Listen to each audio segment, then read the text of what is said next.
Coming to you from the land of enchantment, Albuquerque, New Mexico, but heard in all four corners of the world, this is another sports rant, bringing you the super juicy sports drama that you love, along with the sharpest statistics for our nerds, but most importantly, my own brilliant opinion.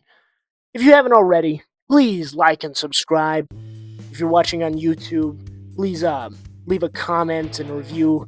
If you're listening to us on Spotify, Apple Podcasts, or wherever you get your podcasts, leave a rating and review on that front. I greatly appreciate it. And if you're watching on those, please go down to the description and follow my socials. It'll be TikTok, Twitter, and Instagram. I post updates on Instagram and Twitter for like show updates, whatever you want. And I do some little gags on TikTok occasionally. We'll see. We're kind of testing the waters here. We're all very new to this content creation stuff. But ladies and gentlemen, let's get straight to it. Because oh boy, do we have a show for you. Ladies and gentlemen, I really want to talk about something that is very special to me, in my heart, something I hold very dearly, and that is my home state of New Mexico. In the 2025 NCAA Outdoor Track and Field Championships, the University of New Mexico swept the 10K with Ishmael Kipkurui winning on the men's side and Hafton Samuel coming as a runner-up, and Pamela Kugesi winning on the women's side. For a lot of people, this is not as big of an achievement as I think it is, because they're like, oh, Max, it's just track. They're just running in circles. And they are obviously spoiled because they like to watch the Ohio State University or University of Michigan, or they went to a big major college. We're a fucking mid-major, UNM. And they just won back-to-back 10K men's championships, and they swept the 10K this season, and it looks like they were probably going to sweep the 5K. For those of you who don't understand, whenever you're being a fan of a mid-major, I've made a video about it, go watch it, it kind of sucks. Because if you're good, you're underrated, or oh, they're just good because they're in a weak conference, which is sometimes true, but or oh, it's just like, and when you're bad, nobody cares, right? We saw FSU's football program whenever they were terrible. Everybody was like clowning the shit out of them. We don't even get like the decency to get clowned when we're bad. It's just like kind of expected, and you get apathy. But now it makes me emotional. Kipkurui, Ishmael Kipkurui, is a national champion from the University of New Mexico. Fucking swept all those big major D1 colleges, right? All the ones with all their NIL money and all their bullshit, right? Oh, we're so cool, and we're coming from the University of Alabama, Arkansas, and all this bullshit, right? When New Mexico, one of the poorest states in the nation, probably the most forgotten about state, people are like, "Oh, do you speak English? That's part of America?" Right? And for these athletes who are not from New Mexico, who are not from America, they are from Kenya, and uh, Haptem Samuel is Eritrean. They represent us so fucking well, and I am so fucking proud they run with the fucking turquoise.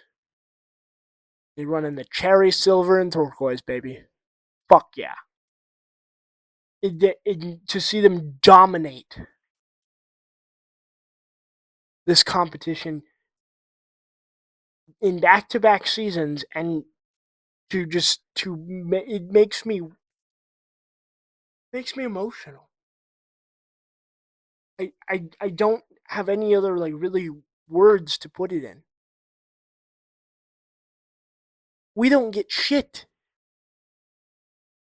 New Mexico this season for basketball is the greatest season we had ever in UNM history.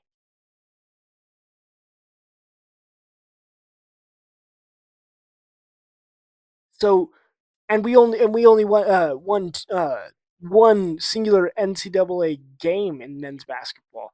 This is probably one of the best seasons we've ever had in uh, New Mexico football history, and we went 5-7.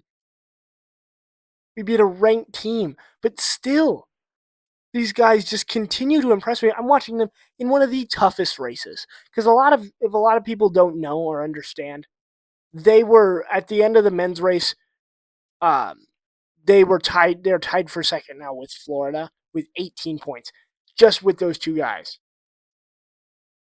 They have a legitimate chance to make a run at the team title because of these guys.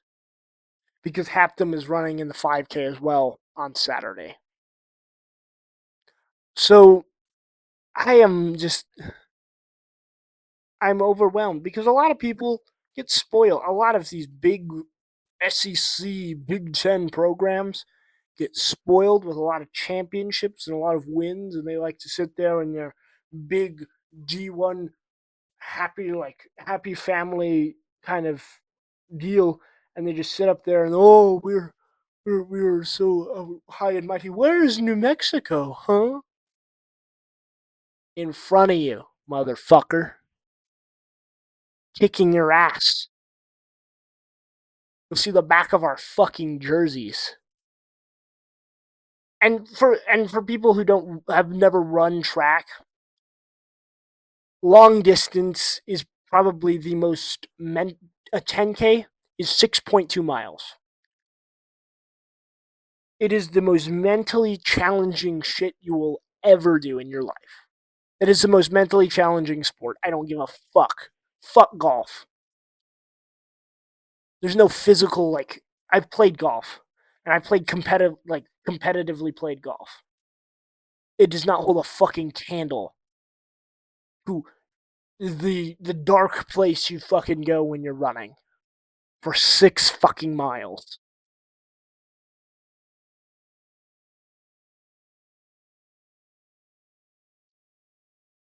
But yeah, I see in this in these pictures here that I'm looking at, I see a bunch of Alabama, Texas Tech, right?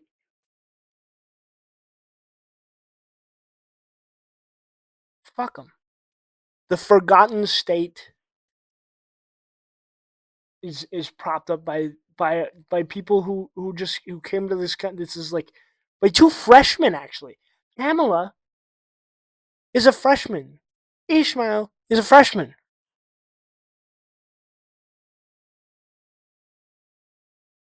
They're young, like, and they wiped the floor. Half them was close to Ishmael, like they were like running together for that entire race. But I guess that's really all I have to say. But like, gosh, it makes me want to cry because we don't get shit. We don't get fucking shit here.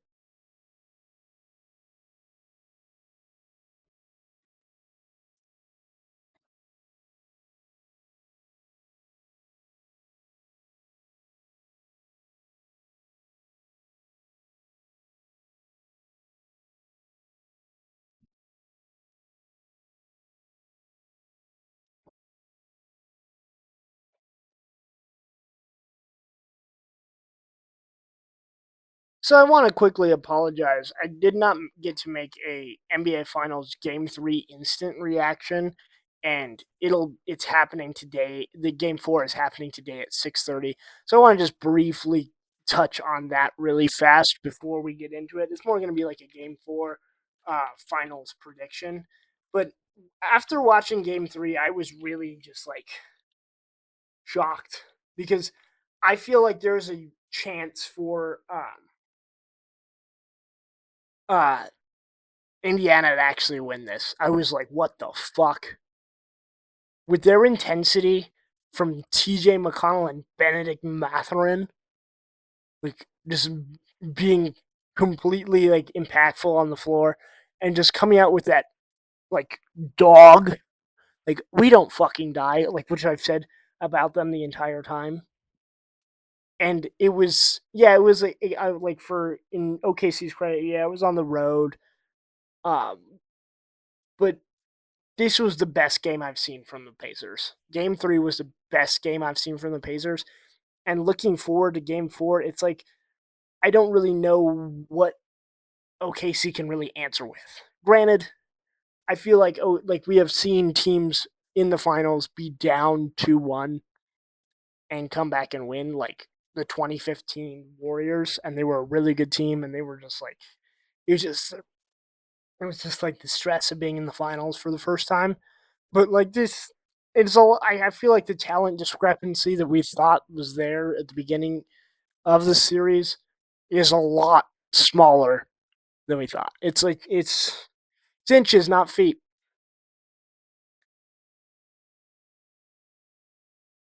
And I'm just like Game 4 is going whether or not whoever wins. I feel like it's gonna deter like swing the pendulum swing for the series is going to be massive because if the Pacers win game game 4, they're winning the series. Because even if they lose in OKC in game 5, they go back to Indiana and I can't see them losing in Indiana. And even if they lose if OKC wins game 4, I could see them building momentum from it and going back home, being like, okay, we're gonna go up 3-2, winning on at home, and even if and then if the Pacers push a game 7, I think OKC game 7 in OKC, I feel like they can't lose that. But then again, this is the NBA Finals. This is the Halaban we're fucking dealing with. So we proceed with caution and yeah, I am pumped. Let's fucking go.